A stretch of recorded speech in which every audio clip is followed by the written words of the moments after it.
अगर बैरिस्टर आमिर हसन मेरे साथ है। बैरिस्टर आमिर हसन, हम देख रहे हैं पाकिस्तान तहरीक इंसाफ आवाज़ बुलंद कर रही है और शायद कुछ और जमातें भी कर रही हैं, लेकिन पीपल्स पार्टी मजदूरों की जमात, किसानों की जमात और पता नहीं क्या क्या कहा जाता है, वो क्यों खामोश है?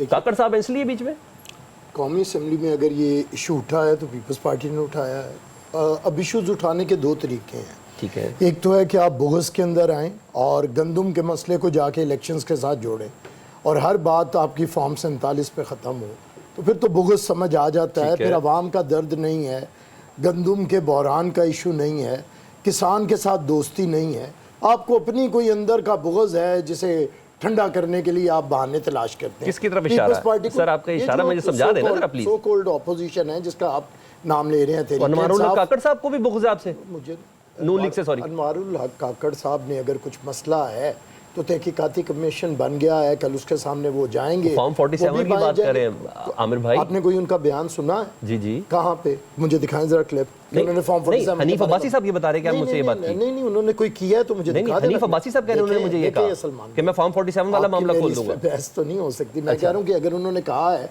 तो मुझे क्लिप दिखा दें। चलाया, दोबारा चला देता हूँ। हाँ, दोबारा दिखा दें अगर उन्होंने कहा है। और अगर कहा है तो इस पर तहकीकात होनी चाहिए। देखिए, पहले तो बात यह है कि इश्यूज़ कैसे उठाने हैं और इश्यूज़ कहाँ पे रिजॉल्व होने हैं। पाकिस्तान के अंदर ये पहला मसला नहीं है, पहले भी होता रहा। पीपल्स पार्टी हमेशा इसके ख़िलाफ़ बोलती रही क्योंकि हम लोग किसान दोस्त हुकूमत और जमात हैं। हम जब आते हैं इमदादी कीमत फसलों की बढ़ाते हैं और किसान को फ़ायदा देते हैं। लेकिन जब भी होता है कि पाकिस्तान के अंदर, आपको पता है जब पीपल्स पार्टी की हुकूमत आने से पहले आटे के लिए लाइनें लगती थीं और गंदम आप उस वक्त भी इंपोर्ट करते थे। फिर पीपल्स पार्टी ने इतनी यहाँ पे पैदावार की कि आपको एक्सपोर्ट करनी पड़ी। ठीक है। अब ये जब भी इंपोर्ट होती है असल में यहाँ के काश्तकार को नुकसान पहुँचाने के लिए बाबू करते हैं या कोई माफिया करता है, और ये सबके लिए मसाइल हैं। आज जो ये बड़ा ज़्यादा इशू अवाम दोस्त या किसान दोस्त बनना चाह रहे हैं, ठीक है, इनके दौर में चीनी का कितना बड़ा स्कैंडल था, क्या क्या हुआ आपको पता नहीं है सारे मामलात। तो मैं समझता हूँ कि बजाय किसी बुग़्ज़ के अंदर इशू को उठाया जाए, कैसे तय होगा आमिर भाई कि ये बुग़्ज़ नहीं है, ये एक्चुअल प्रॉब्लम है, ये कैसे तय होगा? जब आप एक मिनट रुक जाए जरा। सर कह रहे थे ना कि अनवारुल हक काकड़ साहब ने वो जरा मजे लेने वाली बात भी बता दें हनीफा वैसे, तो मैं मजे ले रहा था, जरा बताइए सर। नून लीग अनवारुल हक काकड़ साहब के मजे ले रही है और आप कह रहे हैं कि अनवारुल हक काकड़ साहब ने खुद का जरा खुद आके बता दें। मैं तो कह रहा हूँ कि अगर कोई इशू है तो उसकी तहकीकात हो जाएंगी, लेकिन मुझे ये बताएं कि गंदम करते ना। अच्छा सलमान भाई, आप मुझे भी मौका दे दें। जी जी, मैं आप ही को मौका देता हूँ भाईजान। मैं तो आप मेरे पास होते तो इसलिए मेरा दिल करता है मैं आपसे मजीद सवाल कर लें, फिर मैं पास ही बैठा। अच्छा ठीक है, अच्छा ठीक है, अच्छा ठीक है। आपने जैसे देखिए, मुझे बोलने देंगे तो बात होगी ना। बात ये है कि अगर तो आपने मसले का हल, अगर गंदम का स्कैंडल फॉर्म 47 के साथ कोई इसका ताल्लुक है तो मुझे बता दें, फिर हम भी ऐसी अपोजिशन कर लेते हैं इतनी सीरियस किस्म की कि फॉर्म 47 उठा के आ जाते हैं और आप उसे किसानों को रिलीफ मिल जाए।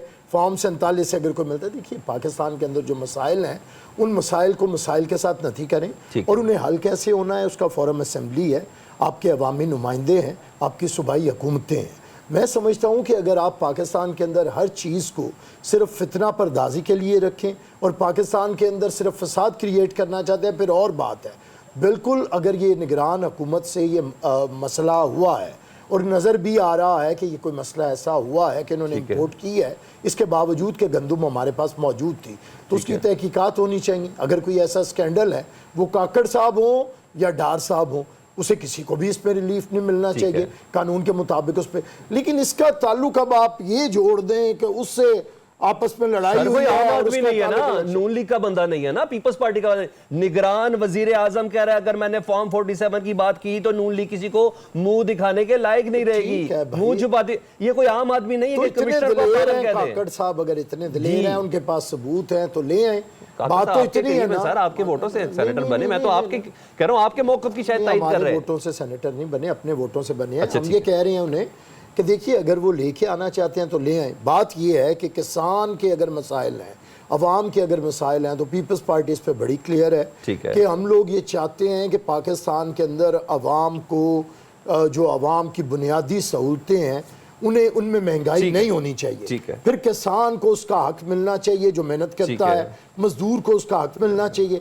इसके लिए अवाम दोस्त, किसान दोस्त, मजदूर दोस्त पॉलिसीज़ बनानी पड़ेगी। अब ये पॉलिसीज़ बनाने की जो जगह है वो पार्लियामेंट है। अगर पार्लियामेंट के अंदर आप चोर चोर डाकू डाकू लगे रहे और बाहर बैठ के टीवी प्रोग्राम पे आपको किसानों की बड़ी हिमायत नजर आ जाए, ये इशू जो हमने उठाया था, हमारी पार्लियामेंटेरियन ने उठाया था, हमने वहां पे बात की है। अगर इन्हें इतना है तो आइए फैक्ट्स लेके वहां पे आए। इवन इनके पास इलेक्शन की रिगिंग के बारे में भी कोई सबूत है तो लेके पार्लियामेंट पे आए, हम तैयार हैं इनके साथ बैठने में। और एक आखिरी बात, हमने तो इन्हें सलमान भाई दावत दी थी कि ये हुकूमत बना लें।